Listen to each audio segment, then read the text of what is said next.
Hello everybody, Buddy Webb, Midland, Texas. Here on my birthday, I got a little video I'm going to make for you today. Comes from Facebook post yesterday. I'll probably call this case closed, and I'll explain that here in a minute. But as you can see, the header on it says consent to search form. Okay, I've got a couple stories.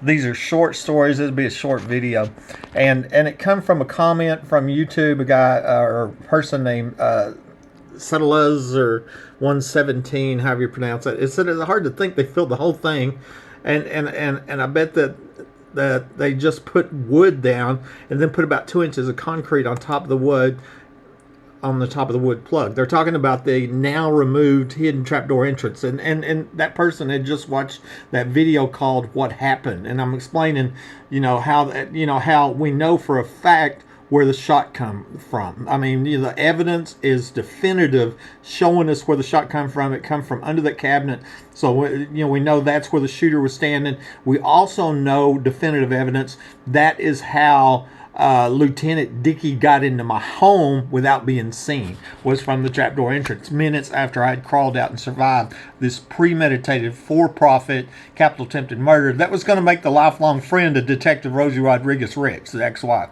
Okay. So anyways, here's the story. And I replied and I said, while I was in the hospital, there were 2 entries into my home by the police.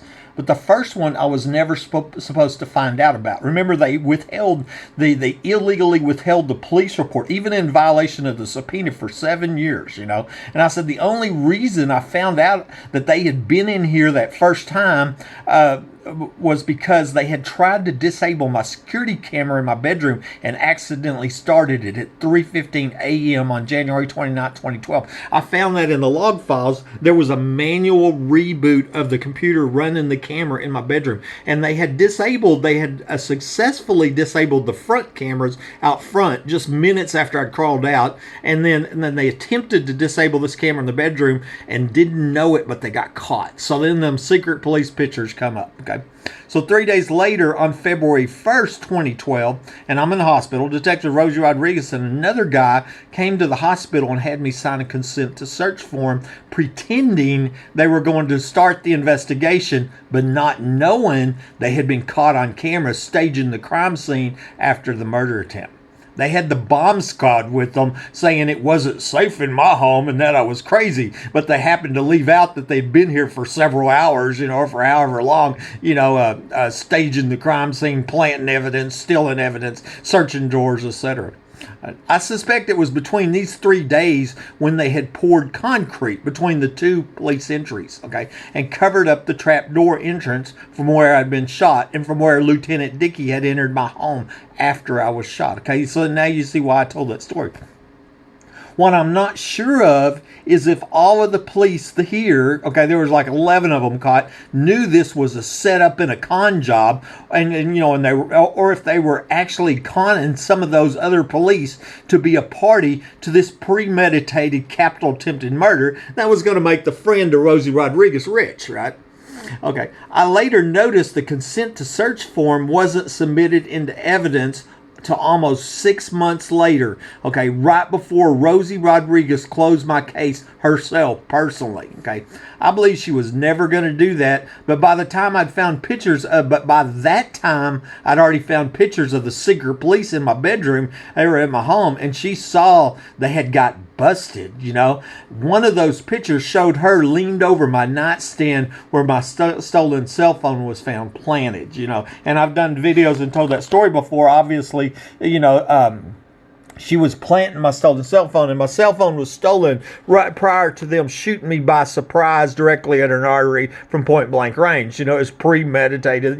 They loaded their guns, came to my home, shot me by surprise. The person shot me, I didn't even know they were there. This was absolute 100%, they were going to kill me in my home and use these police and then call it an accident and get that extra $500,000 life insurance. That's what was going on. So here's the consent to search form that here I'm at the hospital. Okay. Well, once again, like I said, when I was at the a 7-Eleven, and I was up there, and the police showed up. I'm like, thank God the police are here. Finally, you know, we're going to see justice, you know. And, you know, these crimes been going on for 14 months, you know. The last person I expected was the police to be involved in these premeditated murders, to these home invasions, and this terror and the theft, you know, and the people in the attic crimes, and the stealing the services, and all the many crimes, you know, that are going on here. I mean, I just didn't expect that, you know. And so Rosie comes up to the hospital, brings this consent to search form, pretending, and I'm up there like, why did y'all wait all this time? I'm waiting for you to go to my house, you know.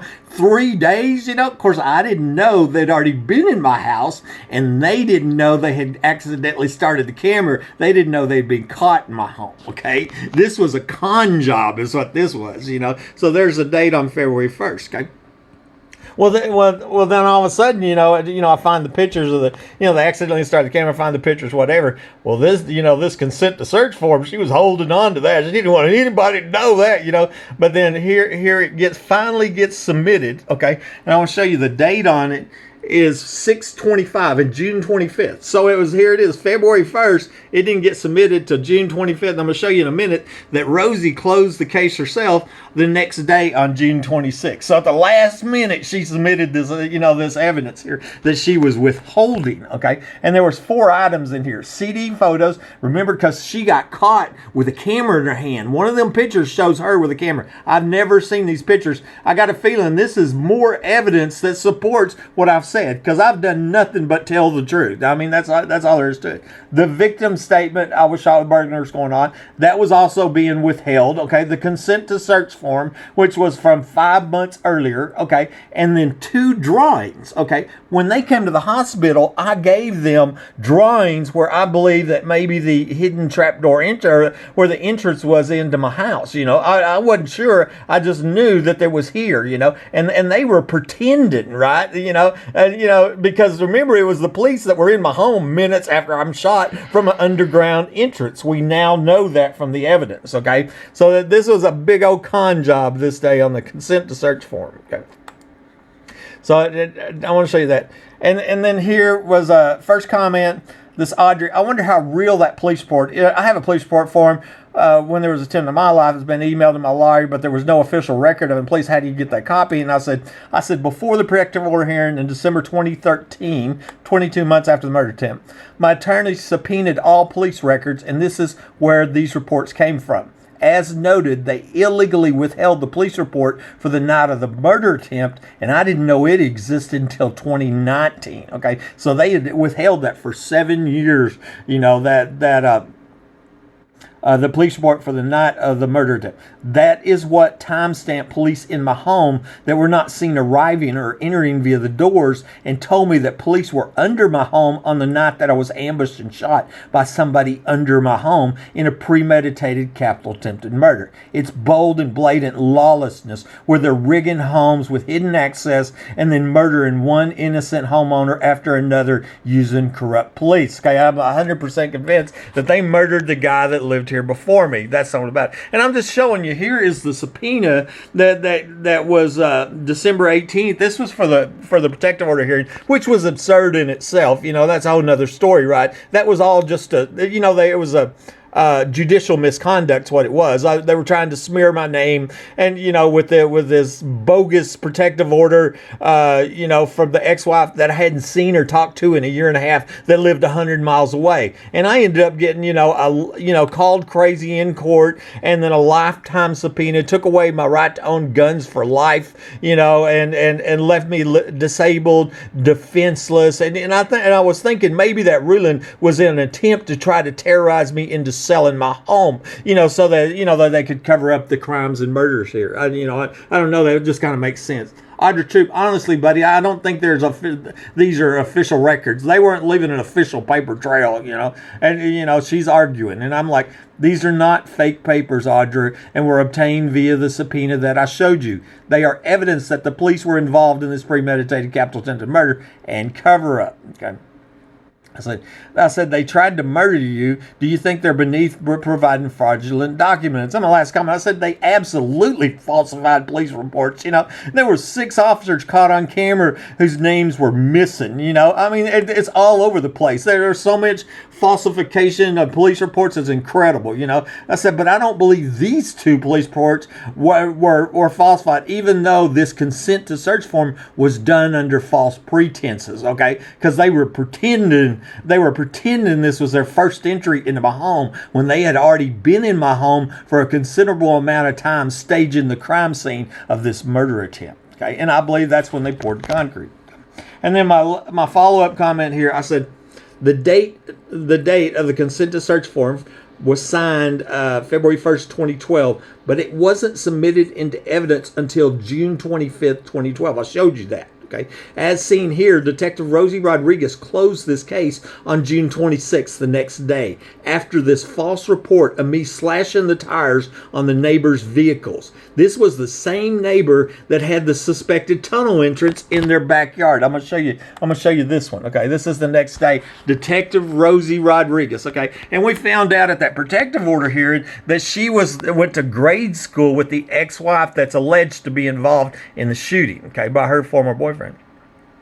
And so here's Rosie writing on this police report, information report number, this right here, okay, supplement number 10. And interestingly, there is still, like supplement number 2, I've never seen. I noticed it was missing, and I sent in an information request to the city. Can you provide me supplement number 2? Because you keep leaving out supplement. I've got supplement number 1 and supplement number 3. Where's supplement number 2? And they it's withheld it. Oh, it's not in our possession. It just mysteriously disappeared, But either way, here we are. She's writing on February 1st, 2012. That's what I'm talking about. I contacted Buddy Webb at Midland Memorial Hospital, room 331. Buddy had surgery and his foot was not amputated. Okay, I've made a point of this before because I have a very, very strong feeling that the reason that Rosie Rodriguez mentioned amputation in the police report, because it was very important to them police that they cut off my leg. They wanted to cut off the evidence that I wasn't shot with my gun, which means I was shot with another gun, which makes this a capital attempted murder. That's why they were trying to cut off my leg. Remember, they faked x-rays and were trying to cut off my leg, and so they ended up doing a partial amputation to match the faked x-rays. Buddy continued to talk about the tunneling and people in his attic. Buddy provided a drawing of the layout of his residence showing where the tunnels are located and pathways. Buddy gave consent for the EOD team, that's the bomb team, to go into his residence. Buddy signed a consent to search, okay? Known entry by police on 2/1/12. That's what I'm saying. Now remember, they'd already been in my house staging the crime scene, but they left that part out. That was the police report they were withholding. They didn't want anybody to know that, and the evidence shows they tried to disable the camera. They didn't know they'd got caught, inside my home on the first entry. And then here, when I'm going to this other part, I contacted and spoke with Buddy Webb's neighbor. That would be the east neighbor. I informed them about the incident. Also told them that he suspects their teenage sons were digging tunnels from their home to his and stealing his belongings. That was a bold-faced lie. Another one of the many bold-faced lies made up by this dirty cop, okay? What I was asked is, what was going on before, and I told her I saw these boys, these teenage sons, out in front of my house before I was shot. I'd never said I thought they were digging tunnels to my house. That is a lie. And she has no proof saying it because it didn't happen. She made that up, trying to smear my name. That's what she's trying to do. I was informed that his oldest teenage son parked his vehicle on his property, but next to Buddy Webb's residence. In the morning, his car tires were slashed. I've never slashed a person's tires in my whole life. More than that, the front of my house was watched by cameras. I didn't even find this out until 2 years after the fact when my attorney subpoenaed these records. They believed it was Buddy, okay? So that's them neighbors. I said, and then Rosie Rodriguez, I contacted Allegiance Specialty Hospital to evaluate and commit Buddy Webb. That's personally did it, okay? The police herself, and I'm already in the hospital right now, and she's doing everything in her world to cover up this premeditated capital and then close the case 6/26. And that was the point I was making originally on the date of what was going on here. And you can see when this is printed, I got this right before that protective order hearing. That's when I found out about it. Now, I'm going to show you which neighbor this is, okay? This is the neighbor that had this tunnel entrance in the backyard right here, okay? And I'm going to show you here what I did is I went to Google Earth historical maps, and these are dated. Okay, so a plane flies over, take a picture or whatever, you know, and so I got this one on 3/31/08, and by that day I wasn't living here. Okay, Mike Lawon was living here. He was still alive. Okay, because he didn't die until December 12th, 2008, later that year. Okay, so this is taken 7 months before Mike died. And I wanted to show you, looking in the backyard, this is my house. This is the neighbor's house as I slashed their tires that falsely stated that. Okay, and then there's no suspected tunnel entrance in the backyard. I'm pointing to it. Okay, it would be right where that arrow is. Okay, but here on December 5th, 2009, there it is. Okay, so it got installed. This was the suspected tunnel entrance. Here's where I was ambushed and shot. Here's the backyard where it's believed the underground home is located. Here's the water well right there, and here's the suspected tunnel entrance. From my yard, you couldn't look over here and see that. He has some boards leaned up into here blocking the view, okay? And you know, it was like in the middle of the night, I'd see people out here with a flashlight and hear people in this yard. You know, it was real clear that they, you know, the people here could get up into my attic. Okay, well, then I noticed this on Google Maps. Okay, so I'm on Facebook, I'm posting out going, look, here's a tunnel entrance right here. Yeah, that's what I've been looking at. And actually what had happened was, about a week before the murder attempt, I climbed on my roof looking around, trying to find anywhere I could find there might be something, you know, show me how they're getting in my house, because I knew they wasn't coming in the doors, okay? And then I saw that. That's when I first saw it, about a week before the murder attempt, and maybe they knew that, you know?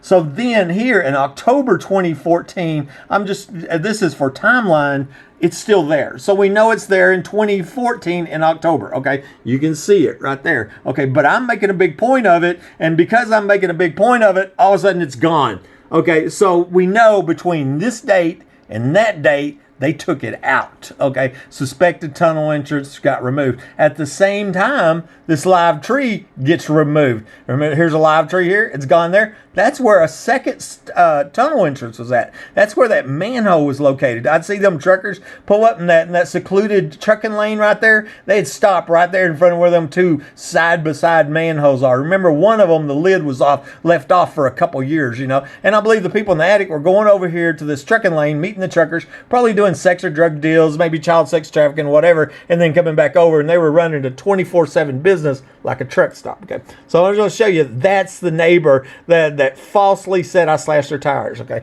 so Rita Steele says, oh wow. Okay, so there's the story on the consent to search form I was going to show you. Okay, I have another story I'm just going to add here, which was also off my Facebook.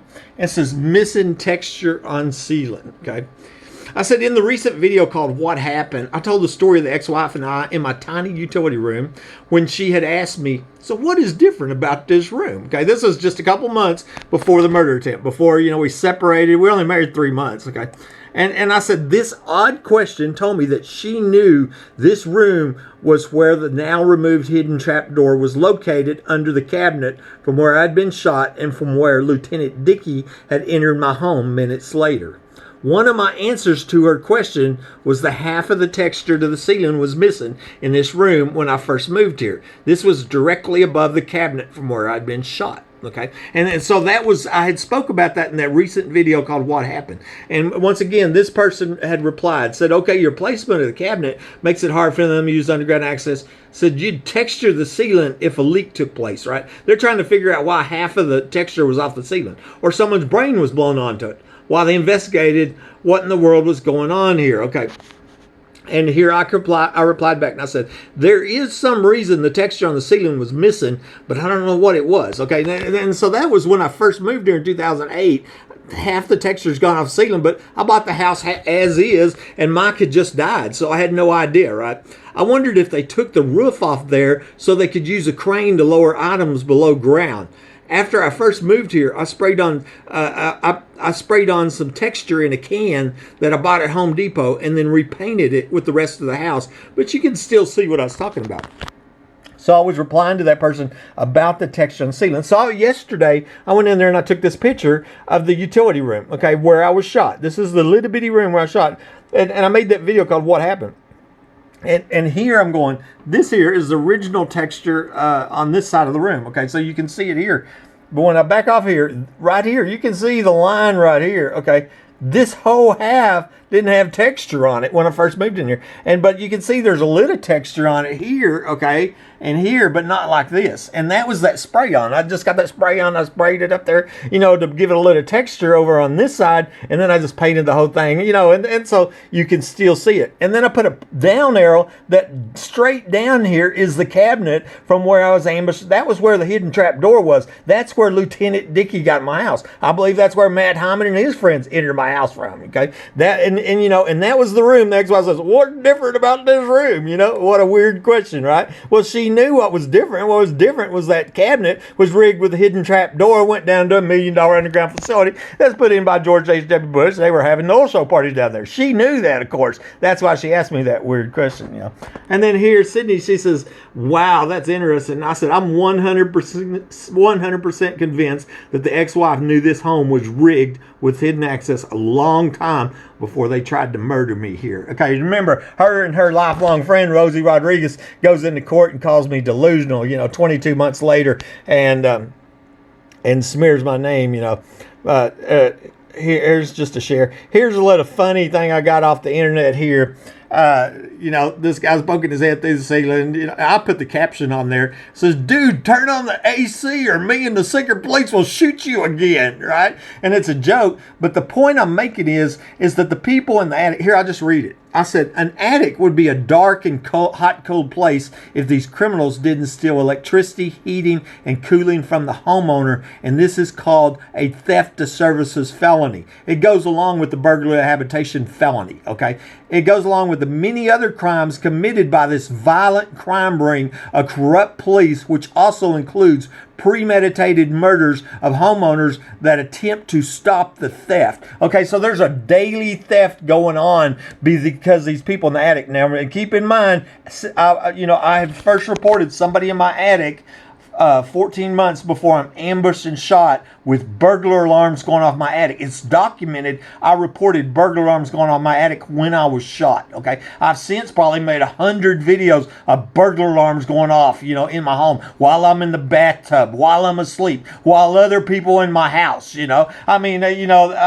crimes at this house have never stopped. But more than that, I've documented 50 other homeowners across America reporting people in the attic with a dozen addresses in Midland, another dozen in Odessa, and our press and police is hiding that from the public. And each one of them is theft, okay? So, because they're getting free room and board. Like I said, it wouldn't be a great place to be if you're up there in the dark and the cold, so they're stealing, okay?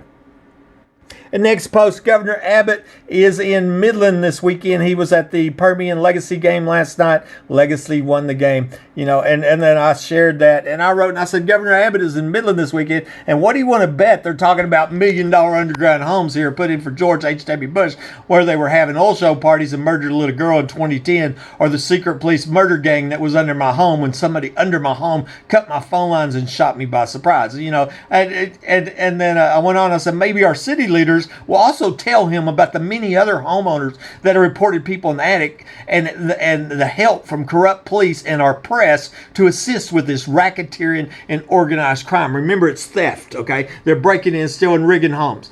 I bet he don't worry about being murdered inside of his home with the help of those corrupt police or doctors that fake x-rays and maim, mutilate, and dismember crime victims that crawl out and survive. And that's another point I'm making, is that our city leaders and the people in the press, the people here that should be doing something about these crimes to make Midland safe, they're not worried about, they don't have a gun pointed at them, every single day, and, they're not going to bed and bolting their door shut and, praying that they survive one more day, and having your life threatened day in, day out. I was told yesterday if I didn't move, I was going to die. It was one more out of them, who knows how many.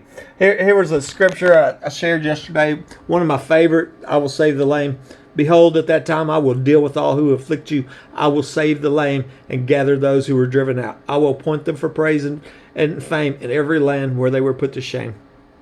I love that scripture right here. And then Paul Thorpe, he says, "Happy birthday, Trusty. It is a special day." And I thought it really is special, because it's a miracle that I'm alive. I'm 59 years old.